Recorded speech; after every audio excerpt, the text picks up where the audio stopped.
Olá, seja muito bem-vindo à nossa leitura, que Deus possa te abençoar. Nós estamos lendo o livro de Daniel, bora lá?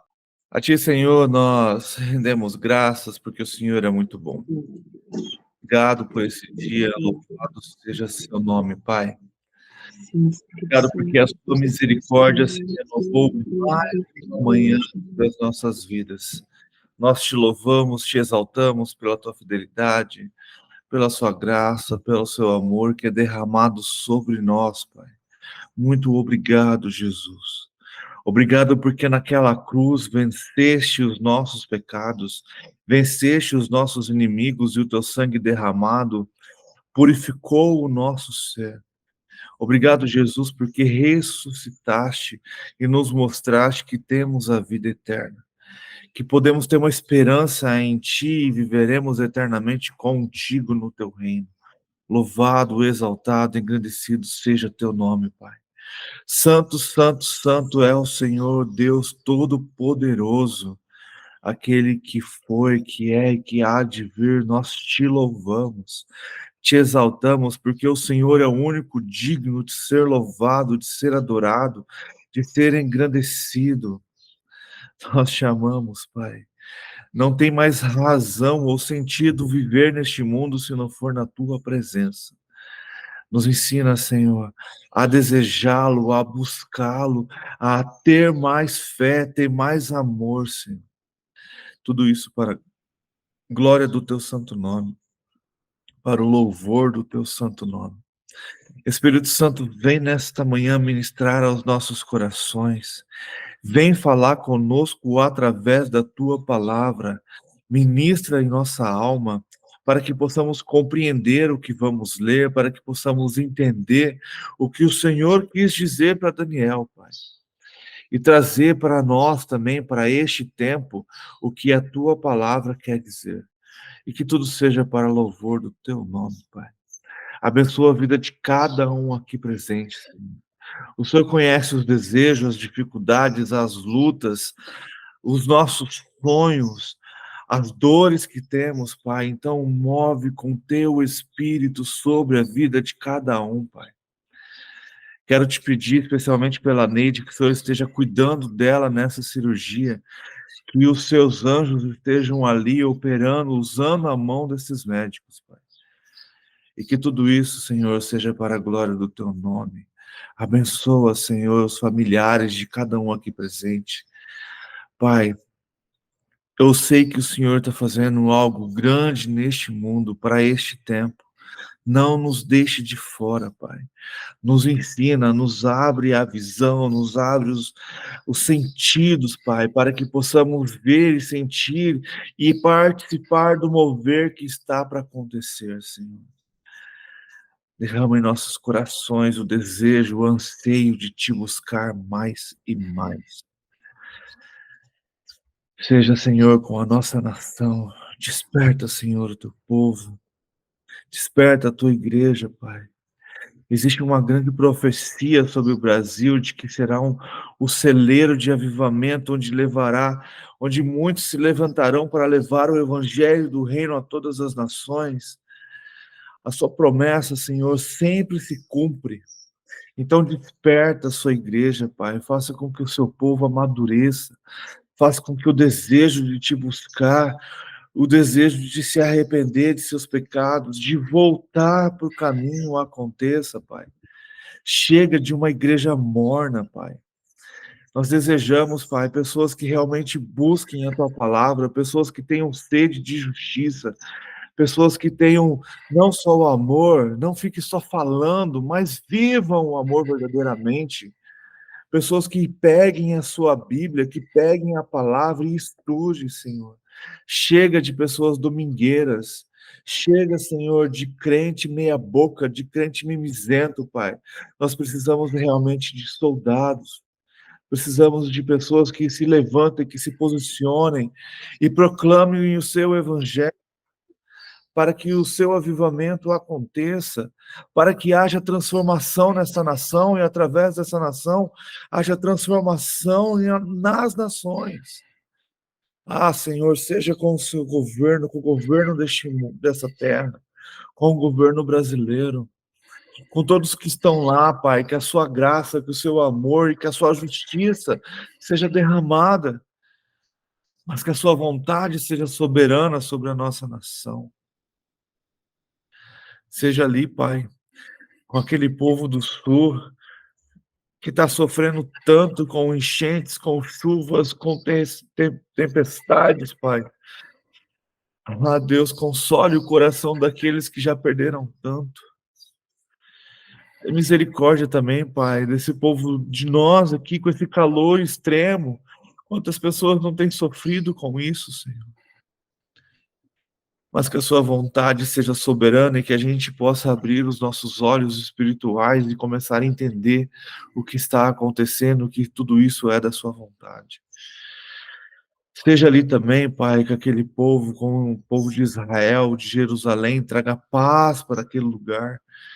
Também com aquele povo palestino, com todo mundo que está ali em volta, Senhor, que são pessoas que querem viver, que não são esses terroristas, que não tem a ver com guerra, mas como estão sofrendo, Pai.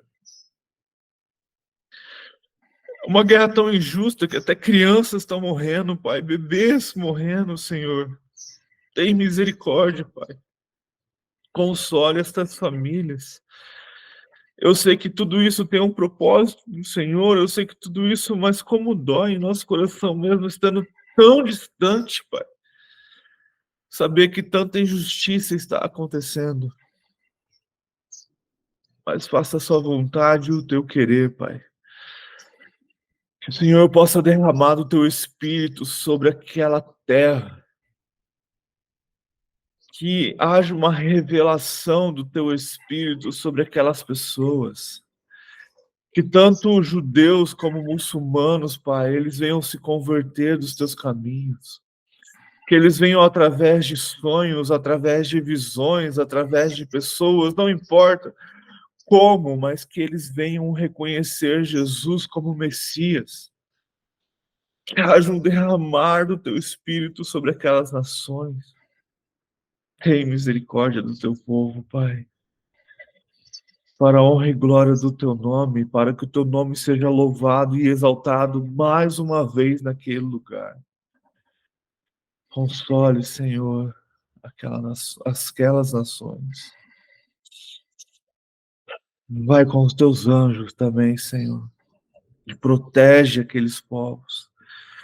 Pessoas que não têm nada a ver com esta guerra, com este conflito, mas que está no meio de tudo isso e acaba sofrendo por causa de tudo isso, Senhor. Restaura, Senhor, a sua nação. Restaura aquele povo para a glória do teu santo nome, para que o Senhor seja louvado mais uma vez naquele local. Perdoa, Deus, os nossos pecados. Nos ensina, Senhor, a perdoar aqueles que nos perseguem, que nos ofendem, que nos machucam, que de alguma maneira nos deixa para baixo, nos fere ao ponto de não conseguirmos perdoar, Pai. A tua palavra fala que se não perdoarmos aqueles que nos perseguem, nos ofendem, o Senhor também não nos perdoa. Então tem misericórdia dos nossos corações, das nossas vidas, Pai, e nos ensina a ser como o Senhor. Nos ensina, Jesus, todos os dias a ter um estilo de vida como o teu, com amor nos olhos, mais ousadia e coragem para proclamar o seu evangelho, e com a justiça do Senhor queimando em nossos corações. E que tudo isso, Senhor, seja para a honra e glória do teu santo nome, para que o Senhor seja louvado hoje e sempre. Em nome de Jesus. Amém. Amém. Bom dia, Beth. Bom dia. Bom dia. Bom dia. Então, vamos lá. A gente está lendo Daniel, a gente vai para o capítulo 11. Ontem a gente leu o capítulo 10, a gente viu que Daniel teve uma visão, fez seu jejum de 21 dias e o anjo veio para lhe explicar algumas coisas. E praticamente o capítulo 11 e o 12 são emendados, né? Uma continuação desta visão. E é interessante que, quando a gente lê a Bíblia, a gente não presta muita atenção em alguns detalhes, mas quando Daniel, ele não teve essas visões uma atrás da outra, né? Ele teve uma visão, passou-se alguns anos ele alimentando aquilo, aí ele teve outra visão, mais alguns anos, né? Essa, por exemplo, essa última visão aqui passou-se quase mais de 10 anos depois da última. Então, Daniel já estava aqui, provavelmente, perto dos seus 90 anos, já estava bem idoso. E aí a gente fica se perguntando, provavelmente aqui também, ele é o rei da Pérsia, já estava se planejando reformar Jerusalém, isso já não estava, né? E Daniel clamando e chorando e orando, porque ele estava vendo que o povo já estava indo para lá, mas mesmo assim havia perseguição, havia dores, haviam pessoas que não queriam que o templo fosse reconstruído, que Jerusalém fosse reconstruída. E Daniel, provavelmente por causa de sua idade também, não volta mais para Jerusalém.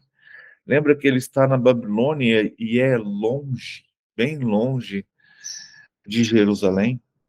Então, a gente tem então Daniel tendo essa visão, a gente tem no capítulo 9, uma oração assim tremenda de Daniel também, se colocando diante do Senhor, e o Senhor mostrando o que significava toda aquela sua visão. E agora a gente vai para o capítulo 11, e o capítulo 11, ele é bem histórico, vamos colocar dessa forma. Deus está dando para Daniel a visão do que vai acontecer com o próximo reino. Ele não está... Essa visão do capítulo 11, uma visão bem do que vai acontecer logo depois com o reinado dos gregos, mas lá no finalzinho ela dá uma sombra do que será a presença do anticristo. Então eu não sei se vocês querem que a gente leia, porque ela é uma leitura que ele não mostra quem são, quais as pessoas, ele fica falando que são reinos do sul, reinos do norte. Quem tem a Bíblia comentada, se você quiser depois dar uma olhada, depois eu vou passar um videozinho que eu assisti, que eu achei bem interessante, mas tem o nome de todos esses reis, tudo o que aconteceu, e é bem interessante. Vamos lá, conforme a gente vai indo, a gente vai trocando uma ideia. Então, capítulo 11 de Daniel. Sendo que no primeiro ano de Dário, rei dos Medos, ajudei-o e dei-lhe apoio. Agora, pois, vou dar-lhes a conhecer a verdade. Então, o anjo diz que ajudou. Lembra que quem está falando isso aqui é o anjo Gabriel. Ele ajudou o Dário no seu reinado. Olha que interessante. E aí ele está continuando. Agora, pois, vou dar-lhe a conhecer a verdade. Outros 3 reis aparecerão na Pérsia, e depois virá um quarto rei. Então, depois desse rei que Daniel está vivendo, outros 3 reis aparecerão, né? E aí, depois desses 3 reis morrerem, surgirá o quarto rei. Esse quarto rei é Xerxes, que é o rei da rainha Esther. Interessante, né? Então, ele é o rei que será bem mais rico do que os anteriores. Depois de conquistar o poder com sua riqueza, instigará todos contra o reino da Grécia. Então, esse quarto rei, que é o rei Xerxes, que é aquele rei da Pérsia daquele filme dos 300, ele é um rei conquistador, ele é um rei que ele vai para a batalha, ele quer mais. E a gente sabe que provavelmente quando ele chama Vasti para aquela festa, estou indo lá para o livro de Esther, e Vasti não vai porque ele quer exibir sua mulher. A gente não tem na Bíblia como ele a chama, mas por ele já estar bêbado numa festa, provavelmente ele queria exibi-la. Existem teorias de que ele chama para ela ir nua, por isso que ela realmente não vai. E aí ele tira ela do seu cargo de rainha e faz tipo um torneio, né? Uma disputa para ver quem seria sua nova rainha. Só que a gente vê na leitura lá, se eu não me engano, leva de 10 a 12 meses essa escolha. Porque ele volta para a batalha. Logo depois que ele dá essa festa, ele volta para a batalha. E ele perde, né? E aí ele volta para lá, e aí ele conhece a rainha Esther. Então esse rei é um rei de grandes batalhas, mas também de grandes derrotas. E ele vai ser o cara que vai perder para a Grécia, né? Então vamos lá, versículo 3. Bom dia, Delei. Bom dia, bom dia. Daniel, capítulo 11, versículo 3. Então surgirá um rei guerreiro que governará com grande poder e fará o que quiser. Logo depois de estabelecido o seu império, se desfará e será raptado por outros 4 ventos. Não passará para os seus descendentes, e o império não será poderoso como antes, pois será desarraigado e entregue a outros. Então, esse grande guerreiro, tipo assim, ele não estabelece nome, mas a gente sabe que é o rei guerreiro, que é Alexandre o Grande. E Alexandre o Grande, ele faz uma grande conquista muito rápido. Lembra que a gente viu o bode, que o bode ele voava? Significava a sua velocidade com que ele conquistou todos esses impérios. E Alexandre o Grande morreu jovem e sem herdeiros. Tem um filme de Alexandre o Grande muito ruinzinho, por sinal, mas o filme deixa claro a história, a gente não sabe, mas que Alexandre o Grande ele era queda por homens, né? Então acaba deixando essa tendência, porque que ele não deixou herdeiros, além de também ter morrido jovem, né? Só que aí ele morre e não deixa herdeiros. Seu reino é dividido em 4 partes. A gente viu o mapinha esses dias.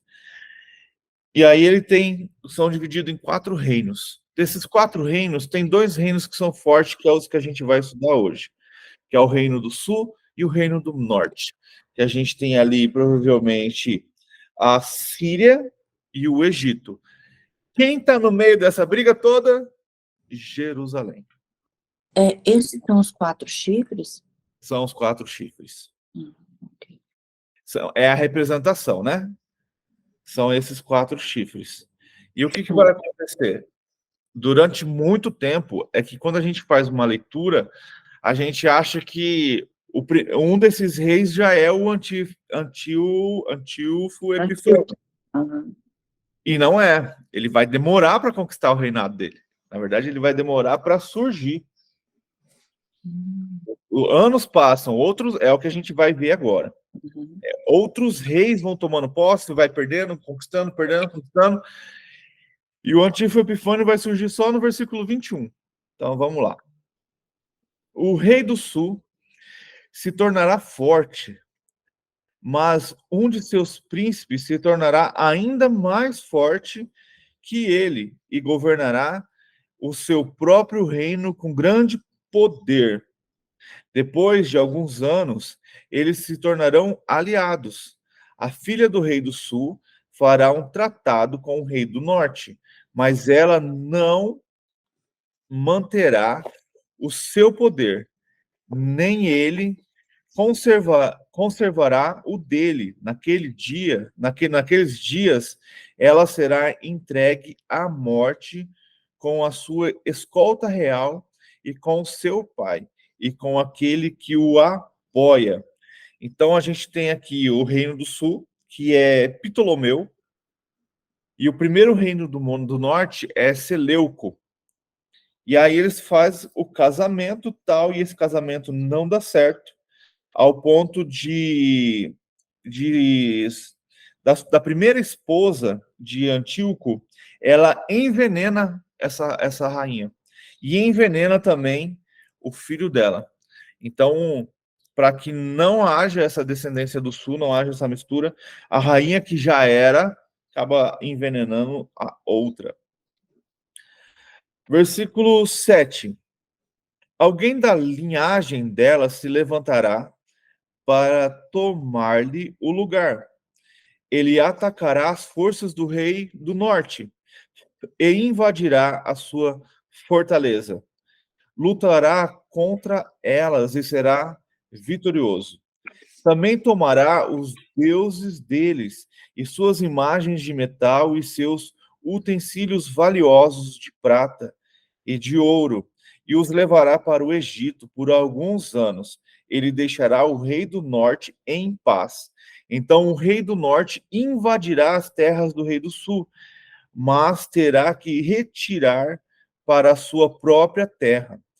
Seus filhos se prepararão para a guerra e reunirão um grande exército que avançará contra uma inundação irresistível e levará os combates até a fortaleza do rei do sul.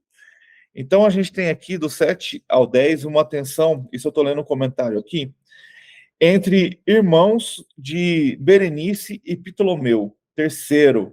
Então já são outros reis, ascendendo ao trono em 246, e guerreiros contra o filho de Laodiceia, o Seleuco II, e Calinico, agora governante do norte. Ptolomeu III apreende os deuses de Seleuco e os leva para o Egito. Porém, Seleuco II ataca ao sul e reconquista seu território perdido. E os filhos de Seleuco II foram Seleuco III e o bem-sucedido Antíoco III, o Grande, sendo o qual conquistou de volta a grande quantidade de terra. E quando ele fala aqui de fortaleza, ele está falando dali da faixa de Gaza e do Egito. Vamos lá, versículo 11. Então, face disso, o rei do sul marchará furioso para combater o rei do norte, que o enfrentará com um enorme exército, mas apesar disso será derrotado. Enquanto o exército for vencido, o rei do sul se encherá de orgulho e matará milhares, mas o seu triunfo será breve, pois o rei do norte reunirá outros exércitos maior do que o primeiro. Depois de alguns anos, voltará a atacá-lo com um exército enorme e bem equipado. Então, Etíoco III, ele luta contra Ptolomeu IV, na Batalha de Rafia, ao sul da Palestina, em 217 a.C., e Ptolomeu vence. Então a gente vai continuar vendo essas batalhas. Versículo 14. Naquela época, muitos se rebelarão contra o rei do sul, e os homens violentos do povo a que você pertence se voltarão para cumprirem esta visão, mas não terão sucesso. Então o rei do norte virá e destruirá rampas de cerco e conquistará a cidade fortificada. As forças do sul serão incapazes de resistir, mesmo as suas melhores tropas não terão força para resistir. Então, o povo que você pertence, né, que ele faz esse comentário, embora os detalhes sejam obscuros, havia intriga política acontecendo em Jerusalém, por exemplo. Havia uma família de Onias que apoiava Ptolomeu e havia uma disputa com uma outra família de Tobias que apoiava o Seleucida, pelo sumo sacerdócio. Então havia dentro de Jerusalém uma briga também, para saber quem era sacerdote e quem apoiava quem, porque Jerusalém estava naquela. Era do Reino do Sul, era do Reino do Norte. Era do Reino do Sul, era do Reino do Norte. E Daniel tinha essa visão, né? E Antíoco perseguiu o general Seleucida Escopas e o derrotou em Sidom. E aí a gente continua, versículo 16. Só completando aqui, Sim, esse apoio veio de rebeldes judeus, sim. chamados aqui de roubadores do teu povo.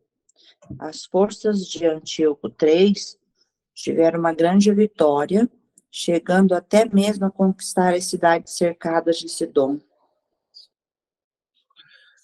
Para você ver, até entre eles, dentro de Jerusalém, estavam brigando também, para saber quem que ia apoiar, né? 16. O invasor fará o que bem entender, ninguém conseguirá detê-lo. Ele se instalará na terra magnífica, que é Jerusalém, e terá poder para destruí-la. Virá com o poder de todo o seu reino e fará uma aliança com o rei do sul e lhe dará uma filha em casamento a fim de derrubar o reino, mas o seu plano não terá sucesso e em nada ajudará. Bom dia, dona Leonilda. Nós estamos lendo Daniel, capítulo 11, e agora a gente vai para o versículo 18. Bom dia a todos. Então, o que acontece aqui no versículo 17? Antíoco III dá sua filha chamada Cleópatra, só que não é aquela famosa, tá? Aquela famosa é Cleópatra VII, que é a que se relaciona com Júlio César, né? E Ptolomeu V, na esperança de que ela fosse sua espiã no sul, ele tinha esperança então que ela fosse para lá para ajudá-lo. E na verdade o que acontece é que Cleópatra alinha seus interesses com o seu marido e assim os planos de Antíoco não terão sucesso. Não ficou do lado do pai. Não, ficou do lado do marido. Tá certo elas, tem que ficar do lado da família.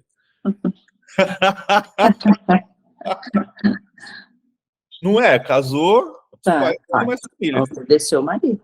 É isso aí. Família é o marido, né? Versículo 18.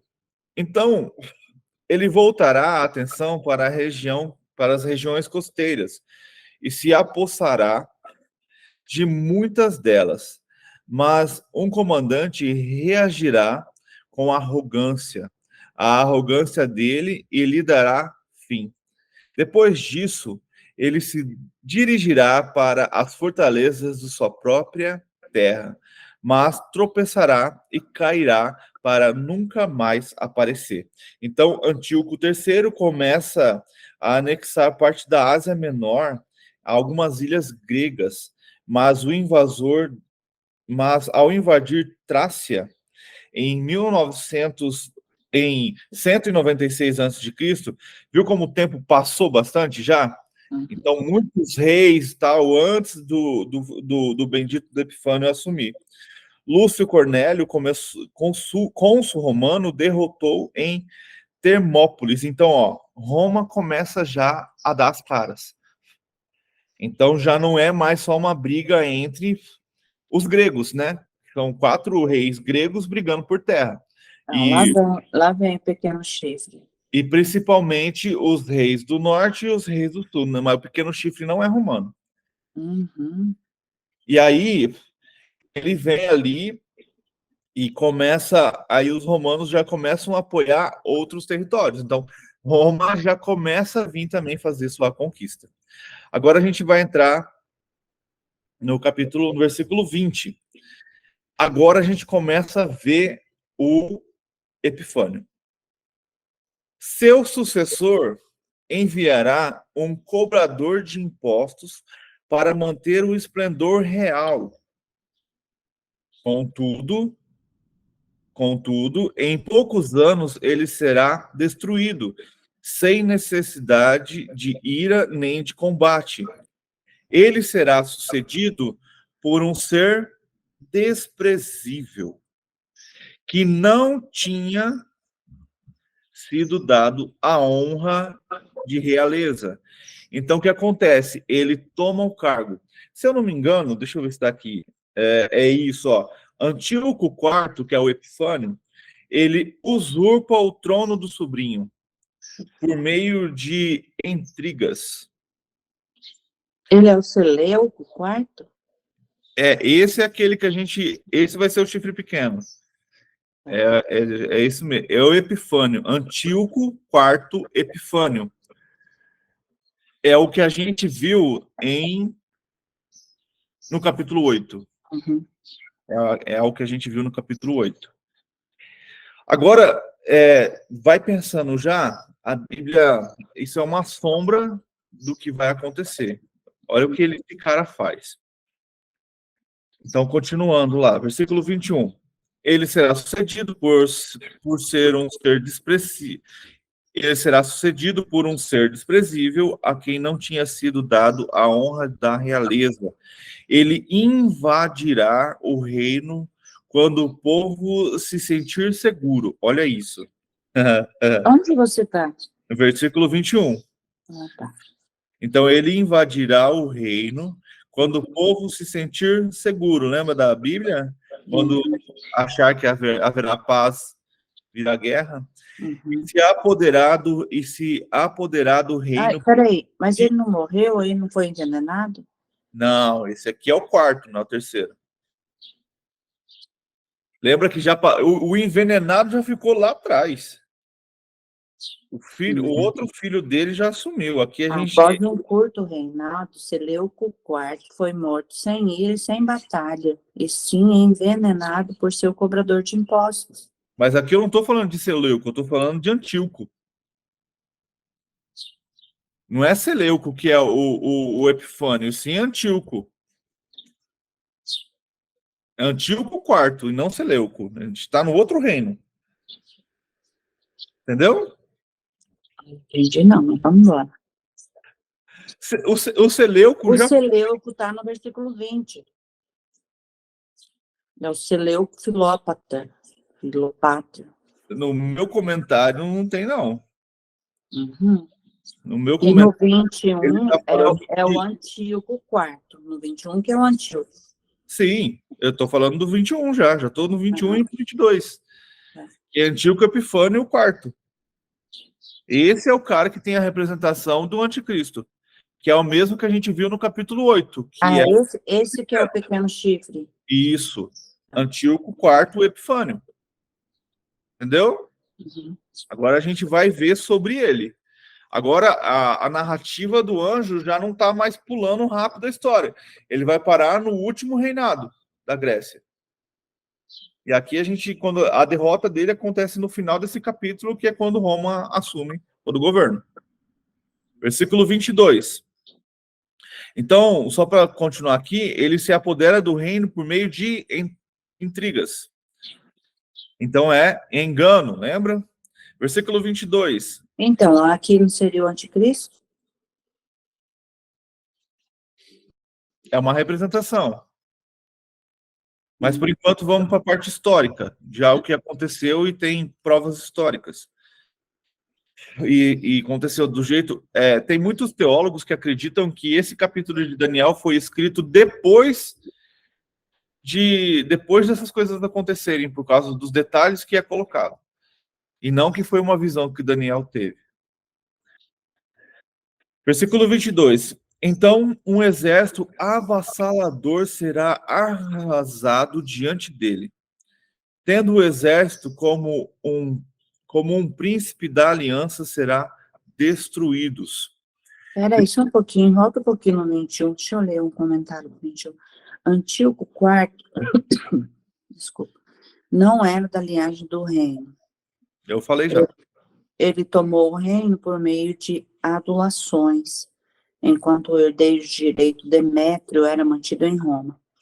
A predição o chama de pessoa vil, por odiar o povo judeu, por tentar destruir o judaísmo, por profanar o templo e por causa de sua megalomania, demonstrada ao se intitular Epífanes, que é um manifesto ilustre, As pessoas daquela época também o chamavam de Epímanes, homem louco. Achei legal ler esse comentário. Ele é aquele comentário, tem aqui também, que é aquele resumo do capítulo 21 até o 35, né? Que vai mostrar quem ele vai ser ali, e essa história toda tá em Macabeus. Então, muitas vezes a gente não curte muito apócrifos, mas tá contando Mas a história tá lá, né? Tá lá. Aqui também tem. Não. Pode falar, Neide. Pode seguir. Eu ia falar um comentário que tem aqui também. Pode falar. Que fala assim, ó. O ódio de Antíoco Epifânio pelo povo judeu era tão grande que ele, além de atacar Jerusalém, matou cerca de 40.000 pessoas e escravizou outras milhares. Ele também invadiu o templo e profanou o altar do sacrifício, um porco. Além disso, entrou até no lugar santíssimo para saquear os utensílios sagrados. Esse homem tipifica o anticristo, que governará o mundo na grande tribulação. Ele é mencionado também no capítulo 8. Então, esse que eu vi aqui também. É o antigo Epifânio, é o quarto. Ele é a sombra do que vai ser, entendeu? Sim. Só que aqui é uma parte histórica. Então, tipo assim, ele realmente fez. O que a gente precisa pensar, avançando? O que o anticristo fará será pior. Entende? Então, se o que ele fez, se a gente colocar aqui e começar a estudar mesmo, foi terrível, né? Ele colocou Zeus dentro do templo, pra você ter uma ideia. Ele adorou porcos. E outra, a gente vai ver mais pra frente, ele sacrificou porcos com a ajuda de judeus. Aí a gente entra e vê a apostasia, né? Então, ele é a sombra do que será a vinda do anticristo. Vamos continuar. Versículo 22. Então um exército avassalador será arrasado diante dele. Tanto o exército como um príncipe da aliança serão destruídos. Aqui a gente já está nessa bagunça, vamos lá. Então ele tem... aconteceu, ele vê um exército e alguém que era da aliança acontecendo. Quando a gente vê, lembra que o anticristo e 3 chifres cairão para que o chifre pequeno se imponha? A gente já está vendo aqui, ó, um príncipe da aliança caindo. Então, aqueles que estavam com ele começam a ser destruídos também, para que ele se torne mais forte. 23. Depois de um acordo feito com ele, agirá traiçoeiramente, e com apenas um pequeno grupo chegará ao poder. Quanto às províncias mais ricas se sentirão seguras, ele as invadirá e realizará o que nem seus pais, nem seus antepassados conseguiram. Distribuirá despojos, saques e riquezas entre seus seguidores e tramará a tomada de fortalezas, mas só por algum tempo. Então, ele está tramando coisas, ele conquistou coisas que nem seus pais conseguiram. E trazendo, então, para o anticristo, ele vai fazer coisas que os antepassados não conseguiram. Então, a gente hoje está vendo uma guerra, né? Jerusalém já passou por essa guerra várias vezes depois que ela tomou a terra, lhe foi dada de volta, né, aos judeus. E até hoje não conseguiram invadir Jerusalém e o templo e o local sagrado, né? A sua fortaleza. Mas o anticristo, com o seu poder, com os seus exércitos, com os seus reis, lembra que vão ser 10, e ele vai usar do poder de 3 para se erguer, né? Para ser esse que seria o chifre pequeno. E por que é chifre pequeno? Porque o reinado é pouco, é curto, tem a ver com a quantidade de tempo que ele vai reinar. Não com o tamanho território, né? É o tempo. Não, tem a ver com o tempo. É porque será curto o tempo, né? Lembra? Quando ele assumiu o negócio, são 3 anos e meio só. Então, e aí e porque ele porque ele se destaca. Aquele de 2.300 semanas? Não, aí 2.300 tardes e dias tem a ver com o acordo de paz, né? Tá. Tem a ver com os 7 anos. Esses 7 anos, terá vários reinos, né? Será tipo uma aliança. Lembra que a gente viu os 10 chifres também? Sim. Desses 10 chifres, o que acontece? Lá em Apocalipse ele fala que esses reis que estarão ali junto com o anticristo, né? Com o profano, eles darão o seu poder a ele. Só que para ele surgir, né? A gente está vendo aqui em Daniel que ele vai ter que derrubar 3 reis, né? Que ele vai adquirir o poder desses caras, ele vai trair, né? A gente vê aqui Epifânio fazendo, e se ele for a sombra do que ele fez, então ele vai trair 3 reis. Para quê? Para que o seu poder cresça, para que ele apareça. E aí os outros 6, né? Sobram, fora ele, vão dar o seu poder. O que é dar o seu poder? É dar os seus exércitos, dar o seu povo, dar a sua força para que ele batalhe na batalha final, que pode ser Armagedon, Gog e Magog, por aí vai. Beleza? 25, né? Com um grande exército juntará suas forças e sua coragem contra o rei do sul. O rei do sul guerreará, mobilizando um exército grande e poderoso, mas não conseguirá resistir por causa dos golpes tramados contra ele.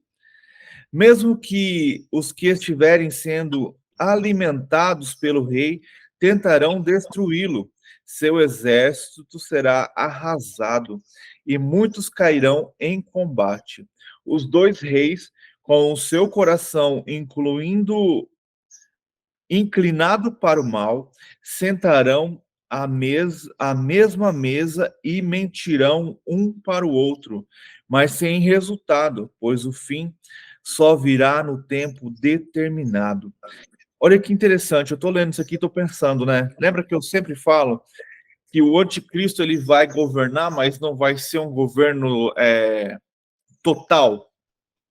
Ele vai ter seus 10 reis, né? Então vai ser um governo global, né? Mas não total.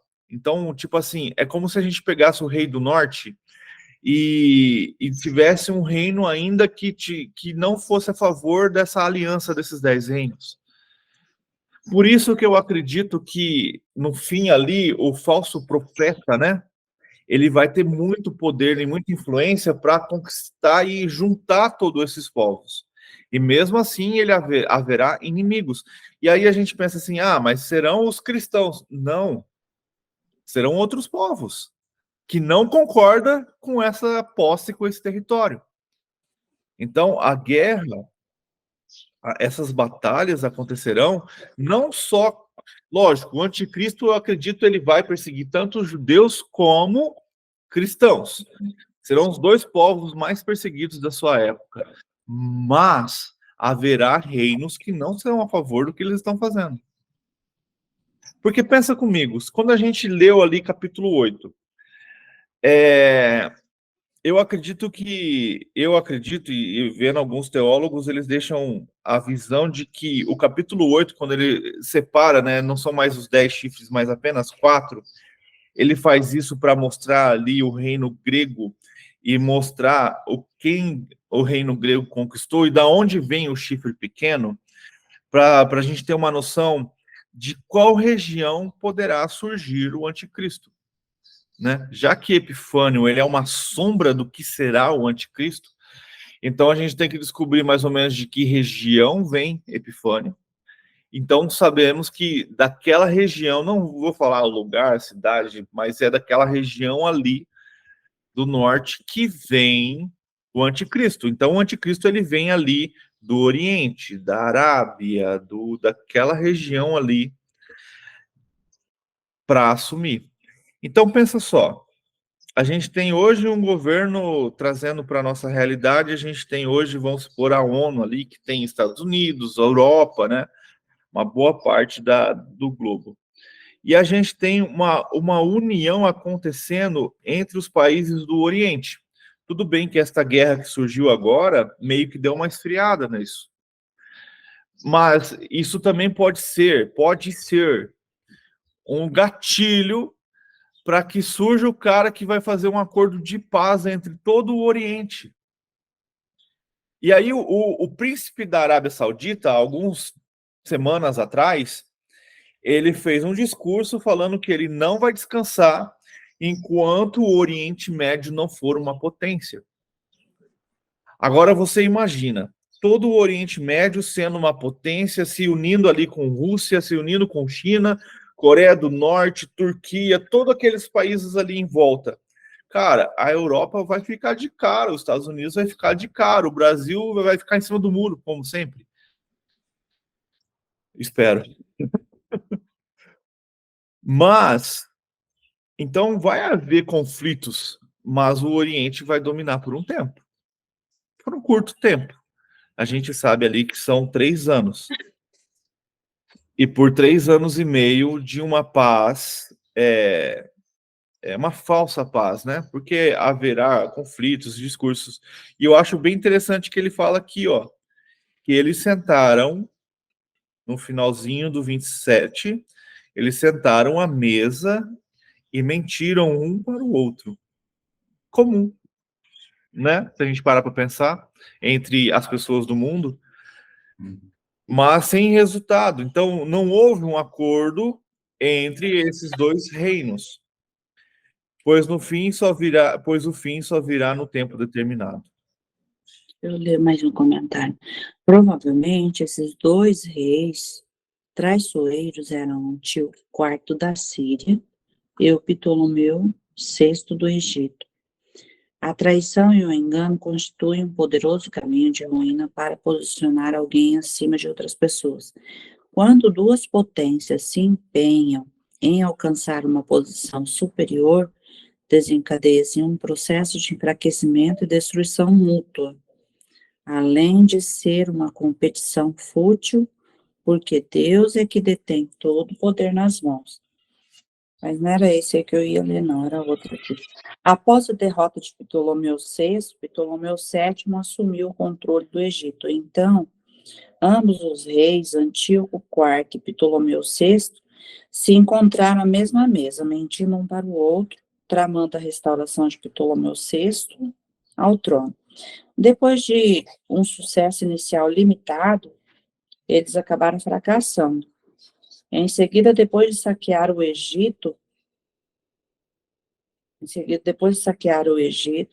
Antíoco IV, o rei do norte, voltou para sua terra com o seu coração voltado contra o Santo Pacto. A caminho de casa, Antíoco atacou Israel, matou 80.000 judeus, entre homens, mulheres e crianças, e saqueou o Santo Templo. Dá vontade de dizer que já está acontecendo, né? E é o que a gente vai ler agora, né? Então, versículo 28.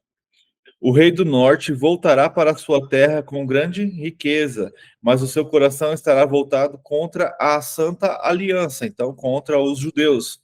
E ele empreenderá ação contra ela e depois voltará para a sua terra. No tempo determinado, ele invadirá de novo o sul, mas dessa vez o resultado será diferente do anterior. Navios das regiões da costa ocidental se oporão a ele, e ele perderá o ânimo. Então, despejará sua fúria contra a Santa Aliança e voltando, trará como bondade e tratará com bondade aqueles que abandonarem a Santa Aliança. Então, ele será um cara bem legal para aqueles que traírem a Deus. Apostasia, pessoas que se dizem cristãs, mas não vivem o cristianismo. Aí já é a época de aceitar A marca? A marca? Não sei. Mas eu acredito que a apostasia vem bem antes da marca. Pessoas que seguirão o anticristo serão enganadas bem antes dele se impor, né? Mas aqui, se a gente parar para pensar, a gente já está vendo o chifre pequeno erguido. Uhum. Então, a gente já está num período de perseguição. Ele já está assumindo. Aqui a gente vai começar a entrar, então, na parte que ele volta e começa a profanar o templo. Versículo 31. Mas não é a grande tribulação. Não, já estamos nessa, né? Se a gente colocar nesse período, já está, né? Os judeus já estão sendo perseguidos, né? Ele já está destruindo. Ó, o versículo 31. Suas forças armadas se levantarão para profanar a fortaleza, né? E o templo. Então, ele vai profanar o templo, que é o que você acabou de ler ali. É o que a gente leu também, sobre o sacrificar porco lá. E quando isso vai acontecer? Na metade do tempo. Lembra que é o sacrifício... Eu não sei, mas eu não decoro essa palavra. Beleza, Ney? Um bom dia. Bom dia. Bom Até dia. amanhã. Até amanhã. Então, Amanhã? é a profanação do templo. Aqui, ó. É o sacrilégio terrível. Então, ele vai entrar no templo e ali, ó, acabarão com um sacrifício diário e colocarão no templo o sacrilégio terrível. Então, Antíoco fez isso. E neste momento aqui que a gente está lendo da história... Antíoco... É porque ele estava ali adorando com porcos, né? Não, ele não estava adorando os porcos, ele estava adorando os Zeus. Mas o sacrifício para Zeus é com porcos. E para judeu isto é sacrilégio, isso é terrível, isso é podre, né? Fora outras coisas, né? E aí a gente tem isso aqui como um exemplo do próprio anticristo, né? Que ele vai, então, depois de na metade da paz, né? Nos últimos 3 anos e meio finais, ele vai fazer, então, esse sacrilégio terrível. Por que a gente tem essa ideia de que haverá isso? Porque Jesus falou. Jesus, lá em Mateus 24, versículo 15, ele fala: então, depois dessas coisas, haverá o sacrilégio terrível. Quem lê Daniel, entenda. Então, Daniel já morreu? Não, né? não estou te entendendo. Daniel já morreu? Não, já, pô, já faz. A gente está quase 4.000 anos depois dele. Ai, tá sim. Eu tenho uma fotinha. Não, aqui nessa história. Não, isso aqui é a profecia dele bem lá atrás. Ele que fez tudo isso aqui. Então a gente está lendo agora, mas na época ele. Ô, Beth, existe 2 linhas teológicas. Uma diz que ele já morreu e uma diz que ele ainda não morreu. Uma diz que é ele que está escrevendo isso, que é uma visão que o anjo lhe deu bem detalhada, né? Mas por ser tão bem detalhada, muitos acreditam que esse capítulo foi escrito depois de sua morte. Porque aqui eu tenho até uma foto da tumba dele, eu falei, eita. E aqui eles não comentam que se morreu, né? Não teve. Teve? Deixa eu tentar mostrar. Ele morreu, pô. Eu achei tão bonito. Se ele tivesse vivo nessa época aqui, ele estava no meio da tripulação, pô. Ele morreu e não deixou herdeiro ainda por cima. Será que eu consigo mostrar? Ele escreveu tudo isso porque ele teve as visões. Agora ele não estava no meio da tripulação acontecendo e escrevendo. Você tem que tirar o fundo. Tá. Como será que eu faço isso? Meu Deus. Deixa quieto. Meu Deus, não sei. Então, a gente está vendo, então, Epifânio fazendo o que provavelmente o anticristo falará, né? E aí, continuando, então, vamos lá. Vamos ler o 31 inteiro. Suas forças armadas se levantarão para profanar a fortaleza e o templo, e acabarão com o sacrifício diário, e colocarão no templo o sacrilégio terrível. Com isso, lisonjas corromperá aqueles que tiveram violado a aliança, mas o povo que conhece o seu Deus resistirá com firmeza. Então, aqueles que serão enganados vão começar a adorar. O que acontecia naquela época? Sacerdotes começaram a fazer esse sacrifício para Antíoco. Então, Eu tenho uma referência que fala assim, a expressão povo que conhece o seu Deus pode referir-se aos macabeus e simpatizantes, mas pode haver ainda outro cumprimento no futuro. então existia sacerdotes, existia um povo que estava apoiando Epifânio. E então você coloca ali que quem estava fazendo o sacrilégio terrível não era só o grego, mas tinha judeus também apoiando ele. Só que existiam aqueles, olha aqui, ó, com lisonjas, então com elogios, com muita coisa, corrompeu esses caras. E só que existiam aqueles que conheciam Deus verdadeiro e eles fizeram o quê? Resistiram com firmeza. Aí a gente entra no que a Beth falou, que são os macabeus. Na história, se você for lá buscar a história dos macabeus, tem aqueles que se levantam contra tudo isso e são os caras que derrubam tudo isso e para com essas coisas. Então, eu acredito... Porque você está lá no 8, 13 a 14, né? Lá no capítulo 8. Eu nem vi, isso aqui eu não sei nem. Deixa eu ver. 8, 13 a 14.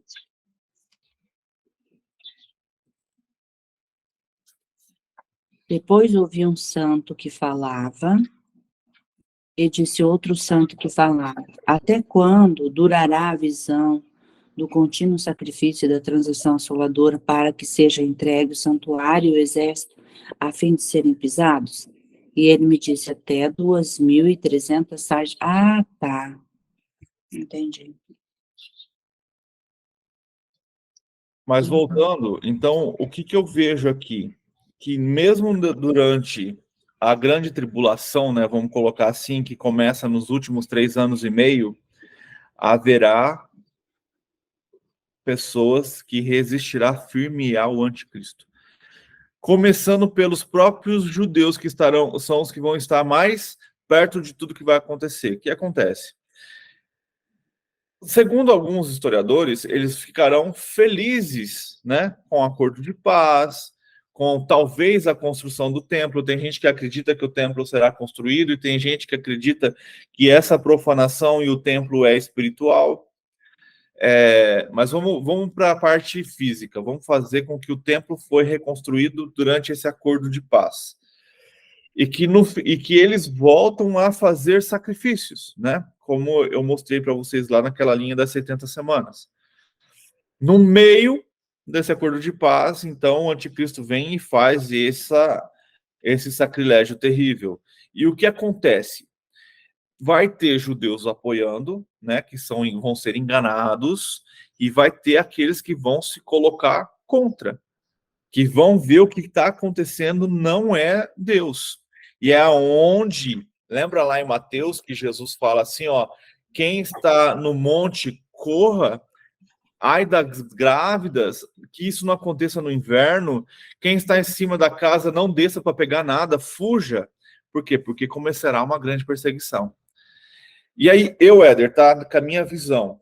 Por que eu vejo que cristãos, nós vamos estar nesse período? Nós vamos ser os únicos que vamos apoiar os judeus. Nós vamos ser os únicos que vamos poder acolher esses que fogem, porque vamos ser também, junto com eles, perseguidos, porque não vamos adorar a besta. Vamos o quê? Resistir a ela com firmeza. Versículo 33. Aqueles que são sábios instruirão a muitos. Então, haverá pessoas ensinando a verdade. Mas, por certo período, cairão a espada. Então, lembra que a gente lê em Apocalipse? Quando os santos estão clamando por justiça, o Senhor fala para eles, espera mais um pouco, porque ainda tem aqueles que ainda vão morrer por causa do meu nome. E serão queimados, capturados e saqueados. Versículo 34. Quando caírem, receberão uma pequena ajuda, e muitos que não são sinceros se juntarão a eles. Caraca. Alguns dos sábios tropeçarão para que sejam refinados, purificados, Onde você está? alvejados. Versículo 35.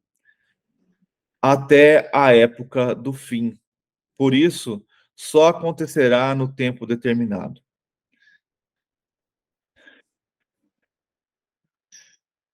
Muito interessante. Versículo 36. O rei fará o que bem entender. Então, a gente já está vendo aqui, muitos dizem que agora, e a partir de agora, no versículo 40 também, há uma mudança. E então, agora a gente já começa a realmente estar falando dos fins, né? O rei fará o que bem entender, ele se exaltará, se engrandecerá acima de todos os deuses e dirá coisas jamais ouvidas contra o Deus dos deuses. Ele terá sucesso até que o tempo da ira se complete. Esse é o anticristo. Sim. Pois o que foi decidido irá acontecer. Ele não terá consideração pelos deuses de seus antepassados, nem pelos deuses preferidos das mulheres, nem por Deus algum. Aqui a gente está vendo também bem o anticristo, mas a gente ainda tem um pouco do Epifânio, tá? Mas, Aqui, o desejo das... Pode falar. Mas se exaltará acima deles todos. Esse o desejo das mulheres, talvez aluda ao desejo, ao desejo das mulheres judias, né, de dar à luz ao Messias, é isso? Quando ele fala aqui no meu comentário, na verdade não é desejo, né? É o Deus preferido das mulheres. Ele fala de Adônias, uma versão síria de Tammuz, Deus mesopotâmio cuja adoração detém certo lugar de destaque para as mulheres. Deve ter alguma coisa a ver também com filhos, né? Esse Deus, eu não sei, não fui pesquisar sobre ele. Mas ele irá contra todos os deuses, porque a gente pega aqui Antíoco Epifânio, ele é grego, né? E grego, se você for buscar a descendência, no final todo mundo vai parar na onde? Noé. Uhum. E no final Noé tinha um Deus único. Então todos esses caras traíram o Deus do seu pai, né? Dos seus antepassados. Então ele não vai respeitar Deus nenhum. E trazendo para o anticristo, se a gente parar, o anticristo também ele é um homem, né? Então provavelmente, vamos por aqui, se ele nascer ali na região do Oriente Médio, ele sendo um muçulmano, ele também vai adorar um Deus, o Maomé, vai ter toda a palavra de Abraão e por aí vai. Só que nesse momento já, que ele assume, que ele sobe ali no templo e começa a profanar e vamos colocar como se a grande tribulação, ele já não está mais nem aí para nada. Por quê? Porque o anticristo já personificou ali o próprio Satanás. Então, quem que é Deus dele? Ele mesmo. 38. Em seu lugar adorará um Deus das fortalezas. Um Deus desconhecido e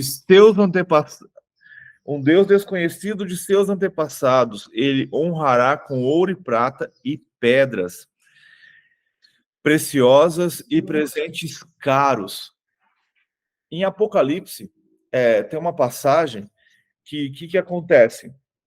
Quando as duas bestas aparecem, quando as duas bestas assumem, se eu não me engano, é no capítulo 13,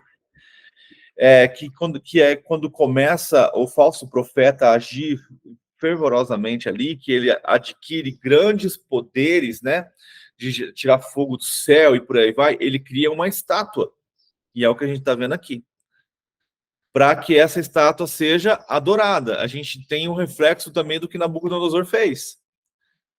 E aí muitos serão enganados, e muitos adorarão esta imagem, e muitos se prostrarão a ela. E nesse momento também começa a dificuldade de se comprar e vender, porque é necessário que adore a estátua para que você compra e venda. Então, aí a gente pode colocar ali, como está em Apocalipse, sobre esta marca. O que ela é? Vai ser física, não vai? Não sei. Vai ser um chip, não vai? Não sei. Mas ela vai acontecer no momento certo e a gente que está estudando vai ser claro para nós. O chip que o Elon Musk está fazendo hoje, se o ano que vem começar a ser implantado, já é a marca da besta? O anticristo apareceu, profanou o templo, fez essas coisas? O falso profeta já se levantou? A estátua está construída? Não. Então não é a marca da besta. Mas já é o controle. O chip que eles estão construindo, ele pode ser usado como a marca da besta. Não sei. Mas, presta atenção, ele vai trazer um controle que a gente já está dando para eles por causa da internet. A internet, você já está dando controle da sua vida para o sistema global. Sim. Sem saber. Uhum. E o chip só vai ser assim, ó, agora você está totalmente entregue. Já percebeu que quando você fala uma coisa no celular, já aparece? Sim, a gente já não tem mais tanto controle. Sim. As coisas já estão desse jeito. A maioria é TV, tudo. Nós estamos sendo vigiados já. Sim, faz tempo. E o chip, ele vai vir, cara, ele vai vir com uma melhor coisa do mundo. Por quê? Eu já estive estudando, a ideia dele por exemplo, é prever uma doença, ou prever que algo vai acontecer com muita antecedência, ao ponto de você poder ser curado antes mesmo de ficar doente. Então, quando vem com isso, por exemplo, o que eles estão fazendo? Eles vão começar a testar em pessoas doentes. Para quê? Para que essa propaganda seja incrível. Eu estava assistindo uma live ontem de dois caras muito loucos, um pastor chamado Éder e o Daniel Mastral. Eu peguei só o finalzinho dela. Ah, eu quero ver, eu gosto dele. Eu acho que vai estar no negócio dele. Falou, Delei. Mas ele falou um negócio bem interessante, esse pastor. Ele falou assim, a gente tem que começar... É um japonês? Não. Ah, então não vi isso. Ele vai começar, então, ele estava falando, a gente tem que começar a procurar para casar os nossos filhos, porque o Daniel Mastral está com um bebê e ele tem uma menina. E ele falou assim, com pessoas naturais, que vai chegar um tempo que não vai mais haver pessoas naturais. Olha o caminho que está se levando. E esse mês de outubro vai ser muito significativo para quem crê e estuda essas coisas. Esse mês de outubro coisas vão acontecer e muitas coisas vão mudar. Ele falou dia 31, né, que é o dia das bruxas, né? Não só dia 31, sábado agora, com esse eclipse também. Aí a gente está vendo essa guerra acontecendo. Era aniversário de Israel. E aí você começa a ver algumas coisas, você começa a ver essa profanação, essa desolação da humanidade. E você começa a falar, cara, não está muito longe, não. Vamos lá. 39. Atacará as fortalezas mais poderosas com a ajuda de um Deus estrangeiro e dará grande honra àqueles que o reconhecerem. Lembra quando a gente falou do falso profeta? Ele não vem do Oriente, o falso profeta é um Deus estrangeiro, que aí a gente traz lá o governo papal, né? E dará grande honra àquele que o reconhecerem. Ele os fará governantes sobre muitos e destruirá a terra, mas há um preço elevado. Versículo 40. No tempo do fim, o reino do sul a partir do versículo 40, né, até o fim do livro, o anticristo dos últimos dias torna-se o centro das atenções, né? Sim. Vai vendo dali até o final do livro. No tempo do fim do reino do sul, se envolverá em combate o rei do norte e o atacará com carros e cavaleiros e uma grande frota de navios. Ele invadirá muitos países e avançará contra eles com uma inundação. Também invadirá a terra magnífica, né, Jerusalém. Muitos países cairão, mas Edom, Moabe e os líderes de Amon ficarão livres de sua mão. Ele estenderá o seu poder sobre muitos países. O Egito não escapará, pois seu rei terá o controle dos tesouros de ouro e de prata e de todas as riquezas do Egito. Os líbios, os núbios e a ele se submeterão, mas informações provenientes do leste e do norte o deixarão alarmado, a ira partirá para irado, partirá para destruir e aniquilar muito povo. Armará suas tendas reais entre os mares, no belo e santo monte. No entanto, ele chegará ao seu fim e ninguém o socorrerá. Então, a gente está vendo aqui Epifânio sofrendo, mas a gente está vendo isso que é uma sombra do anticristo também passando pela mesma situação.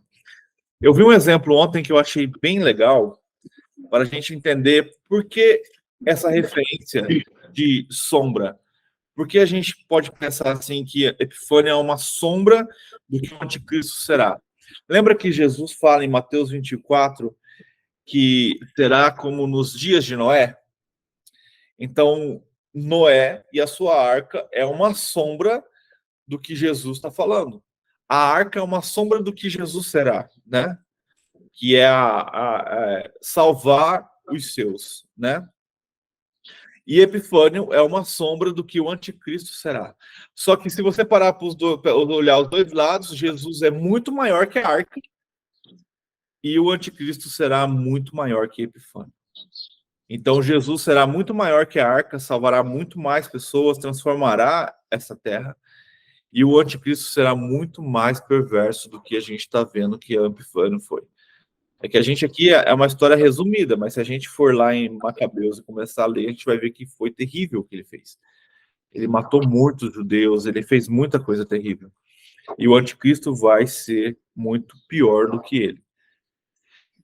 Então, a gente termina o 11 pensando, precisamos estar preparados. Deixa eu ler um pedacinho aqui, que no 45, o anticristo estabelecerá sua capital militar em Jerusalém, armando seus tabernáculos entre o mar Mediterrâneo e a cidade de Jerusalém, situado no glorioso Monte Santo. Ali as nações da terra se ajuntarão, como está em Zacarias 14:2. No Monte Megido, para dar início à campanha do Armagedon. Nessa época, quando a nação de Israel invocar o Messias Jesus, ele voltará para libertá-los e o anticristo encontrará o seu fim e ninguém o ajudará. Legal, né? Então você acabou de ler sobre, e se a gente começar a estudar a Bíblia mesmo a fundo, aquela visão, como eu vou dizer, uma visão religiosa que a gente tem de que Jesus vai descer em Jerusalém e resolver tudo. Não vai. Não vai descer em Jerusalém. Você acabou de ler, vai ser uma campanha. Jesus desce, você leu o nome da cidade aí, esqueci. Mas ele desce em outro lugar. Vamos lá. Ele fala que é a cidade de Jerusalém situada no glorioso Monte Santo. Então, mas aí você está falando do onde Cristo vai estar nela. Armagedon? Não. Peraí, deixa eu ler de novo. O anticristo estabelecerá sua capital militar em Jerusalém, armando seus tabernáculos entre o mar Mediterrâneo e a cidade de Jerusalém, situado no glorioso Monte Santo. Sim. Ali as nações da terra se ajuntarão, no Monte Megido. Isso. Para dar início à campanha do Armagedon. Então, ali em Jerusalém, ela será governada pelo anticristo. Certo? Lembra? Judeus fujam. Uhum. Então, de novo, os judeus vão ter que fugir da sua terra. Porque eles vão ser perseguidos pelo anticristo. E o anticristo vai assumir o templo, vai assumir seu local, o Monte Santo. Jerusalém vai se tornar o seu reino, né? Uhum. Lembra o que o anticristo ele quer, o que Satanás quer? Ele imita Deus. Então, o que acontece? Então, e aí você falou... Onde que está o Monte Megido? Lá aí você tem que pegar um mapa. Agora não tenho a menor ideia. Não aparece aí sua Bíblia? Minha não tem. Aqui mostra os mapas, mas não sei se mostra o Monte Megido. Babilônia, Assur, Arã, Damasco, Jerusalém, Edom, Duna, Filístia, Tiro, Egito, Etiópia não mostra. Arábia, Golfo do Perso, Não mostra. Mas então a gente vai ter Ah, ali. deve estar perto de Armagedon, porque vai dar início à campanha ali. Então a gente tem ali. Eu estou olhando aqui, mas a gente pode ter a certeza de que Jesus não chegará exatamente em Jerusalém. Vai haver, sim, uma campanha, Uhum. uma Campanha. nada, uma marcha, vamos dizer assim, Uhum. em sentido a Jerusalém. Ah, Éder, mas por quê? Por que ele já não vem e resolve? Eles vão estar ali invocando o Messias, né? Pensa comigo. Todos vão estar clamando, né? Nessa hora até o ateu vira cristão. Uhum. Pensa comigo. Jesus veio para a Terra como homem, certo? Ele podia já vir com seus 30 anos, surgir ali, fazer o que ele fez nos 3 anos dele ali de vida, morrer na cruz e acabou, não é? Sim. Mas ele veio como um bebê. Então ele nasceu de uma mulher, ele passou todo o processo de humanidade até chegar aos 30 anos e começar o seu ministério, certo? E com isso tudo, lógico, houve aprendizado e tal, mas é um processo que é necessário. Então, se Jesus vir, olha só, Satanás ele é chamado do quê? De acusador, né? Então, se Jesus vem, abre o céu, faz assim, Satanás perdeu, tá certo? Não é justo você parar para pensar. Vamos terminar hoje, o 12 é a sequência. Não, vamos amanhã, porque amanhã eu quero fazer diferente. Tá. E já são 6:30 já. Uhum. Então, então Jesus, ele virá e fará uma campanha. Por isso que a palavra fala que seu manto será sujo de sangue. Ele vem com espada, ele vem com olho de fogo, ele vem montado num cavalo, ele vem com um exército. Por que se você parar para pensar, Jesus sendo Deus Todo-Poderoso, ele precisaria vir com um exército? Uhum. Então, se ele vem com um exército, ele vem para batalhar. Eu acredito que Satanás ele vencerá com a força do sopro da sua palavra, porque isso está escrito.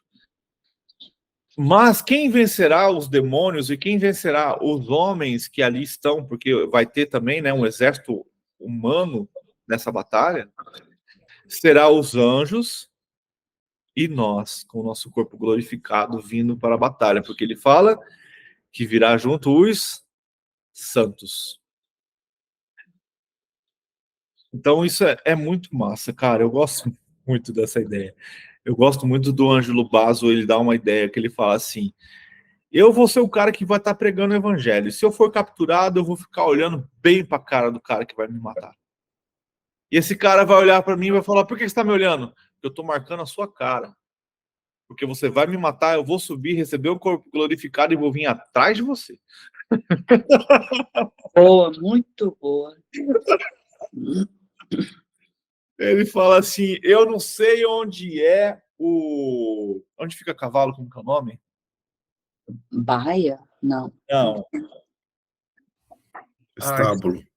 Eu não sei onde é os estábulos do céu, mas eu quero um cavalo. Fala que Jesus não vem de cavalo, eu também quero andar de cavalo. Ele é muito louco, velho. Mas é isso. Então, a gente amanhã vai ver o final de Daniel 12, também tem a ver o final dessa profecia, né? E a gente dá... Eu vou mandar um videozinho para vocês que eu vi ontem sobre isso, explicando detalhadamente cada rei, quem tiver interessado de assistir, é bem legal.